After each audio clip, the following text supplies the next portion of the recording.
For the benefit of all the marhumin and marhumat, especially the marhumin of the sponsors of tonight's program and all of your marhumin and marhumat, let's give them the thawab of a recitation of Surah Al-Fatiha, please.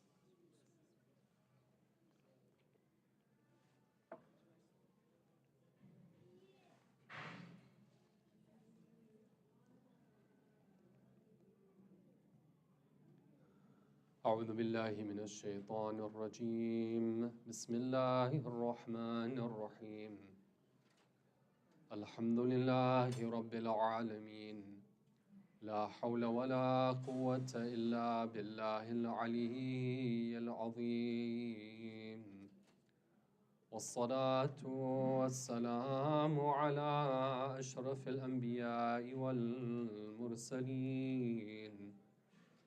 وخاتم النبيين وسيد المرسلين أبي القاسم محمد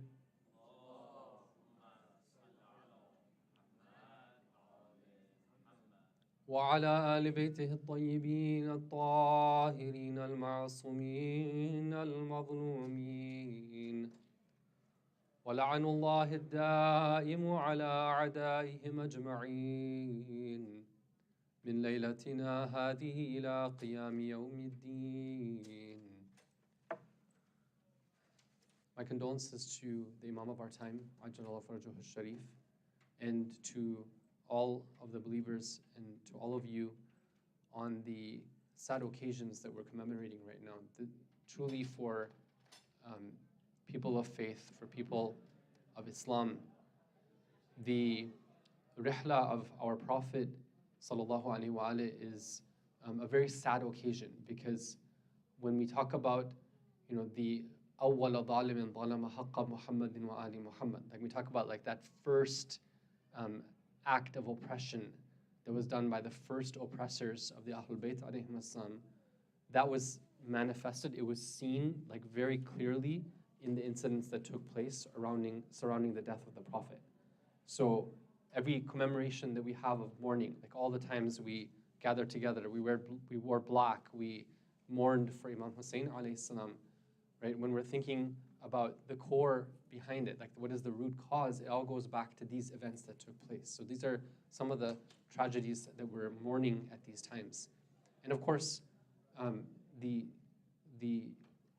loss of, or the departure of our Prophet from this world is something which was a very grave incident for the Ahlul Bayt alayhim assalam, and something that we mourn on account of their grief. It's also the, according to one of the opinions, it's also the Shahada anniversary of our second Imam alayhi salam tomorrow night.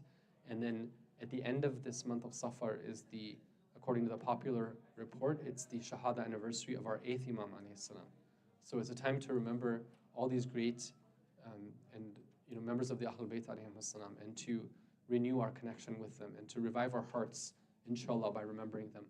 I wanted to look at this topic of the secrets of the success of our Prophet Muhammad sallallahu alaihi wasallam. Let's recite a salawat, please.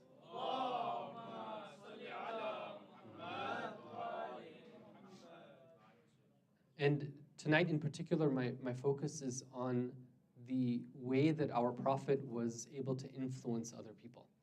These days there's a lot of talk about influencers, right? People who are able to convince others of something, whether it be like buying a product, whether it be like adopting a certain type of lifestyle, whether it be adopting a certain ideology, right? We all know about the increasing role of influencers. And they say that, even what's more important than brands now and branding is like the influencers who, are taking these brands, right? It's about the people as opposed to about the actual thing that, whatever it is that they're promoting. And maybe, some of you are, or maybe many of you are in the tech industry, or you're thinking about going to tech industry. So, these are things which you're dealing with, right? It's something that you're coming up with. I know when I was working in the tech industry back then, we were in the corporate side of things, in enterprise software, we were very interested in this concept of how do you influence people to, like go for a certain marketing campaign. That was part of the work that we had back then. Now it's even more. And I'm sure many of you are involved with that, so it's a topic that you're also, kind of interested in. But even beyond that, when we talk about like our duties and our responsibilities as human beings, as parents, as siblings, as children, a lot of times we're looking to influence other people. Any parent who's in the audience, that one of the desires of a parent is to say that, like, look, I have my child, I recognize their independence, I recognize their individuality, but I also want to influence them in a certain way, right? I want them to take their own path within the path that I lay out for them, right? Not like completely their own path. And the question is, well, how do I go about influencing them? I'm an older brother or an older sister. Again, I have a strong desire to make sure that at the very least my sibling doesn't make the same mistakes I did, right? How do I at least prevent them from doing that? Ideally, I would actually be able to help them a lot more than that as well. And alhamdulillah, many of you are teachers, many of you are mentors, right? You're influencers, within your own circles. So how do you accomplish that in the best means possible?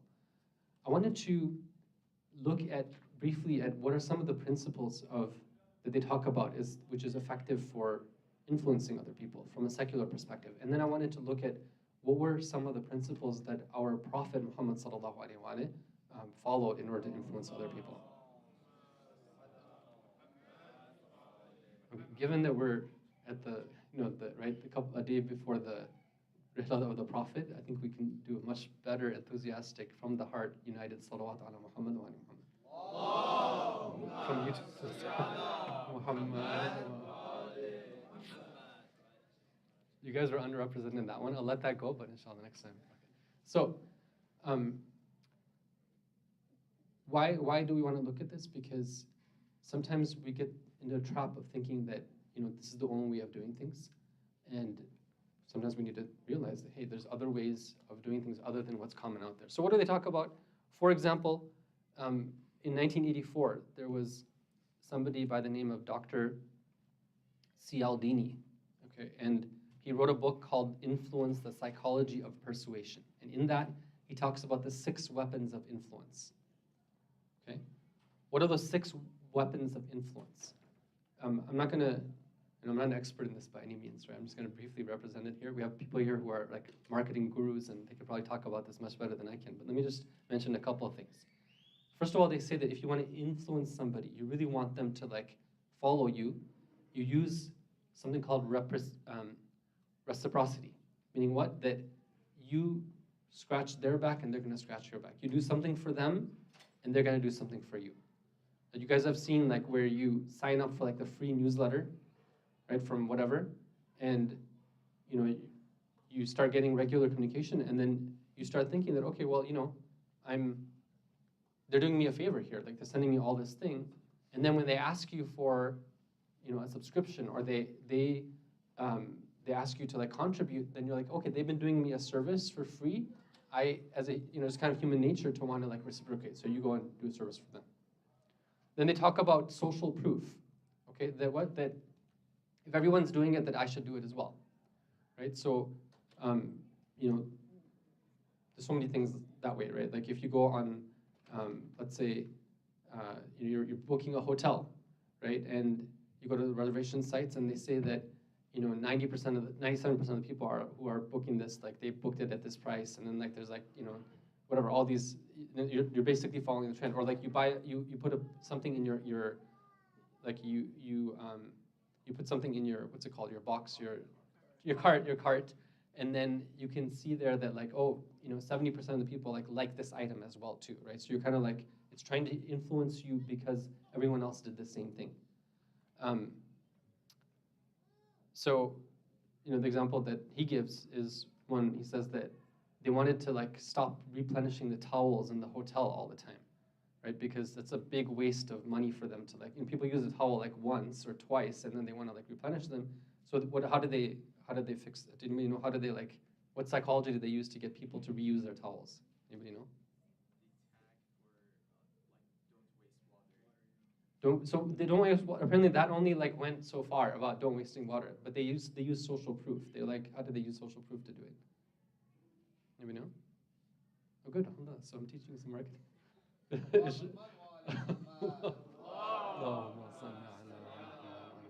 No, I think some of us are being humble here. We have like these like marketing gurus here, like that are highly sought after individuals. I don't, probably the sisters as well, you know. But what they did is they put a sign there, something like this, that like 75% of our guests do this, right? What do? They don't like have the people come in and change their towels every day.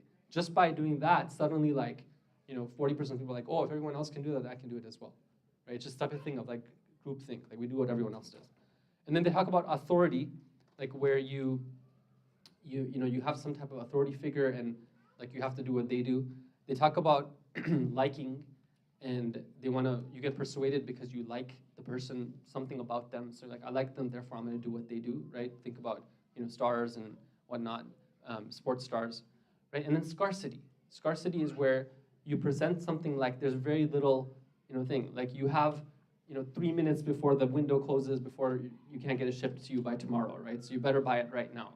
Or like there's like one room left at this price and one ticket left, right? And you see that all the time, right? And it's kind of actually super annoying, right? Because it really puts stress on you.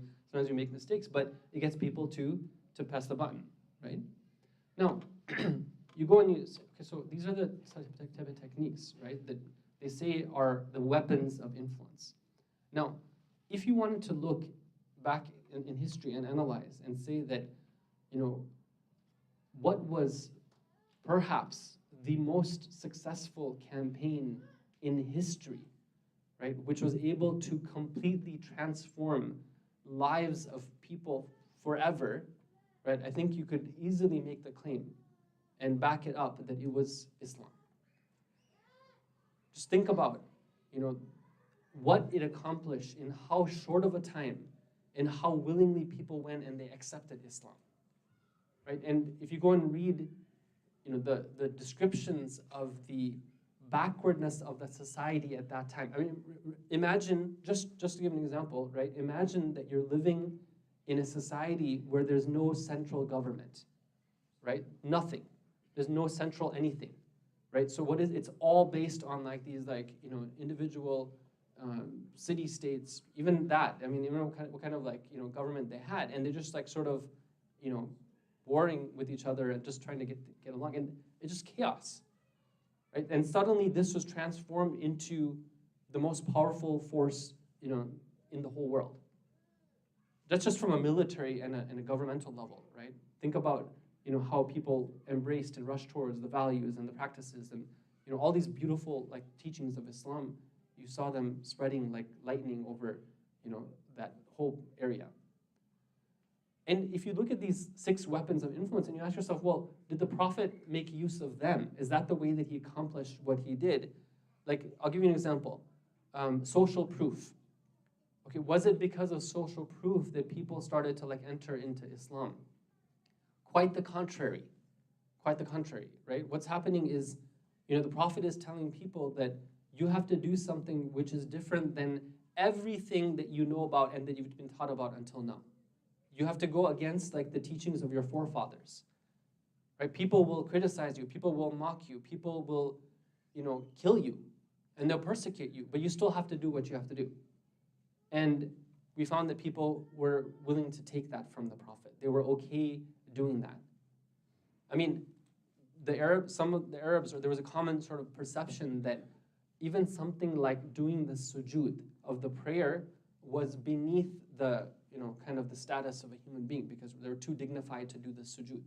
And here, in front of the Kaaba, you have, the Prophet, and you have Amir al-Mu'mineen, and you have Ja'far ibn Abi Talib, and you have Khadija, salamullahi alayha, and they're doing a Salat al-Jama'ah, right? And imagine all these, like, people are looking at them and like, what are these people doing? They're bowing down, they're putting their head on the ground.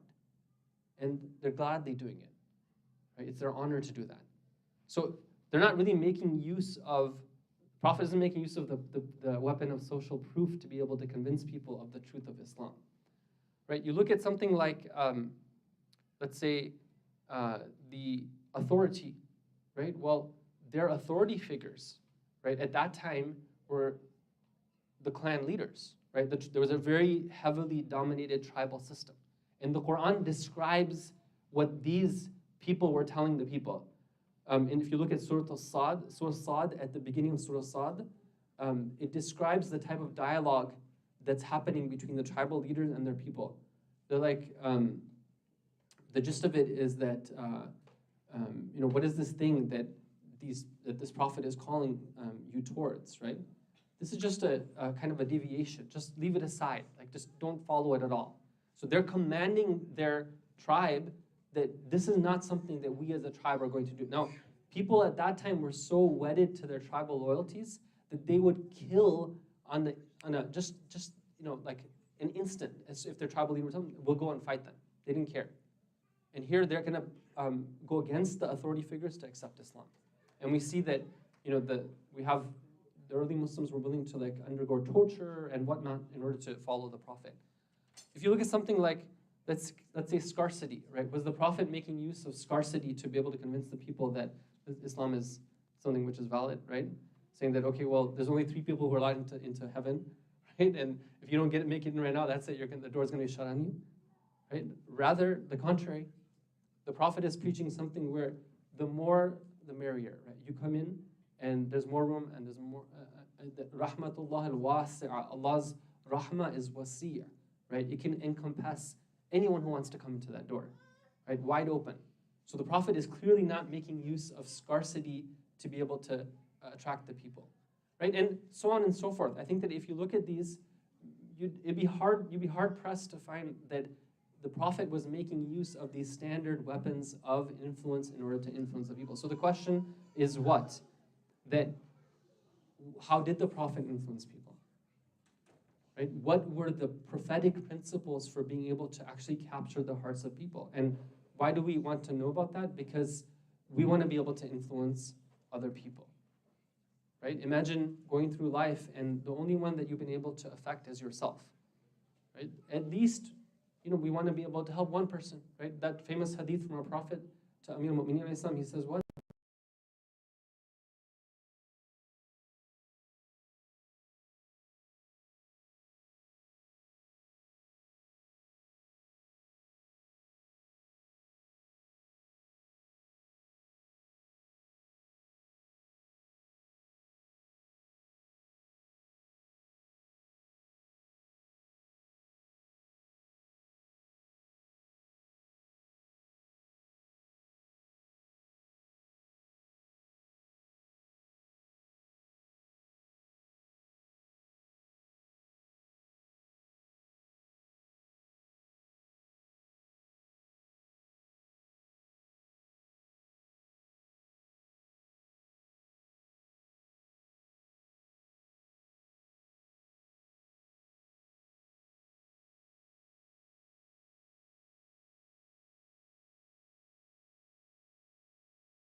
The rain will not fall.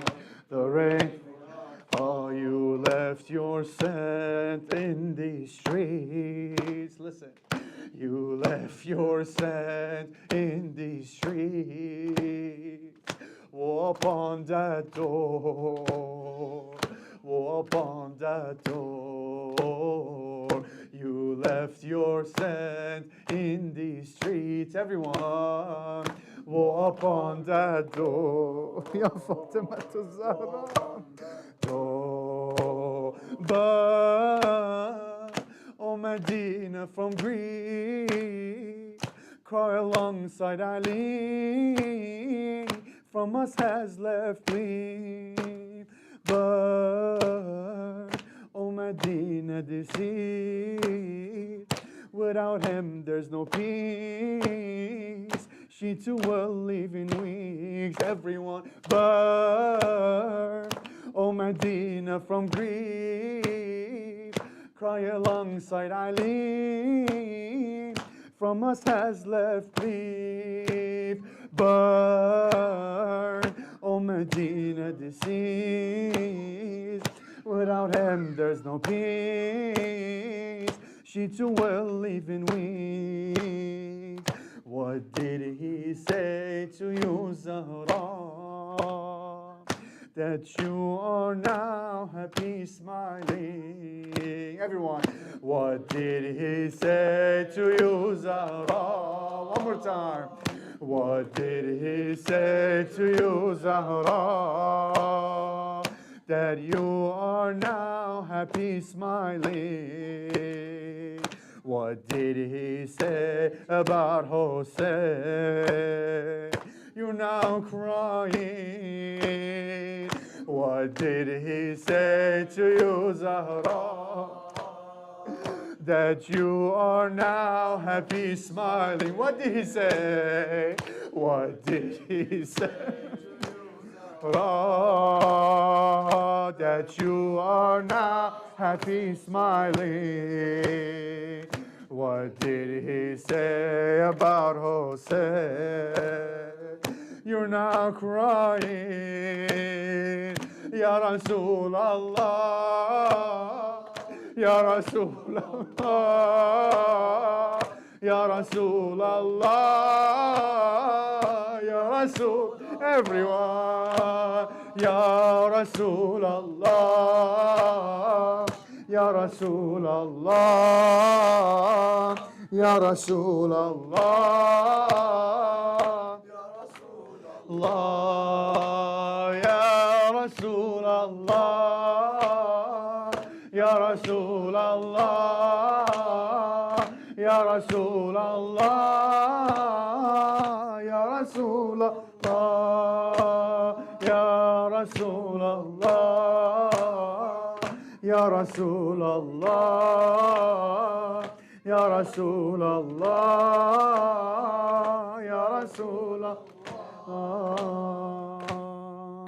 You claim you love the Prophet, that for his sake you died. You claim you love the Prophet, that for his sake you died. So weep now, he is weeping. He looks aside and cries, come see my daughter buried. He takes you there at night. Her hidden grave he shows you. You can look in his eyes. You claim you love the Prophet, that for his sake you died.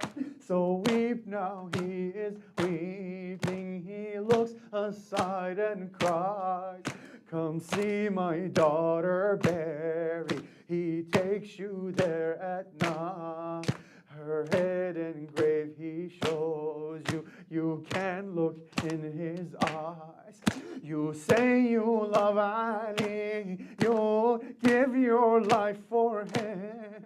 You say you love Ali, you give your life for him. So weep now, he is weeping. He won't see her again. She wants to be alone. The pangs did she commit? She was always pure from sin. Fatima to Zahra, Fatima Zahra, Fatima to Zahra, Fatima. If you love the Prophet, say it. Fatima to Zahra, Fatima Zahra, Fatima to Zahra, Fatima Zahra, Ya Rasulallah, Ya Rasulallah. Everyone, Ya Rasulallah, Ya Rasulallah, Ya Rasulallah. MashaAllah, Ya Rasulallah, Ya Rasulallah. Everybody knows that a father cannot bear.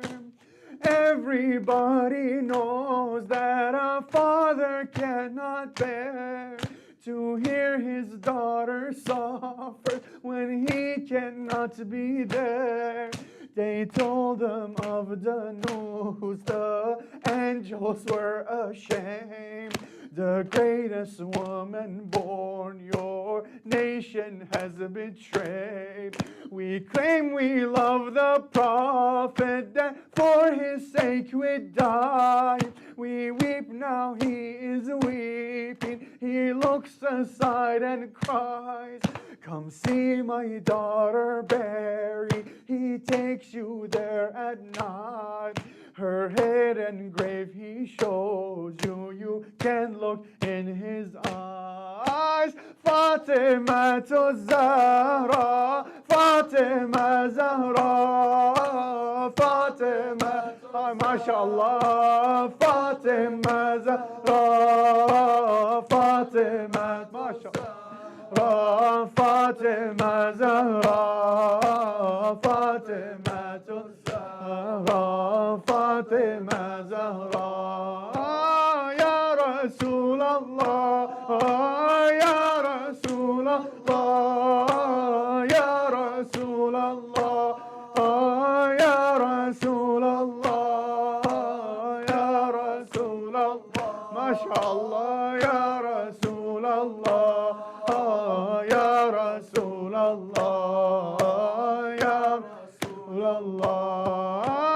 Ya Rasulallah, Ya Rasulallah, Ya Rasulallah, Ya Rasulallah, Ya Rasulallah, Ya Rasulallah, Ya Rasulallah, Ya Rasulallah. For the love of Abu Abdullah, inshallah, for the love of Rasulullah, just a quick dhikr of Abu Abdullah, inshallah. Ya Hussein, Ya Hussein, Ya Hussein, Ya Hussein, Ya Hussein, Ya Hussein, Ya Hussein, Ya Hussein, Ya Hussein, Ya Hussein, Ya Hussein, Ya Hussein, Ya Hussein, Ya Hussein, Ya Hussein. Assalamu alayka ya Rasulallah.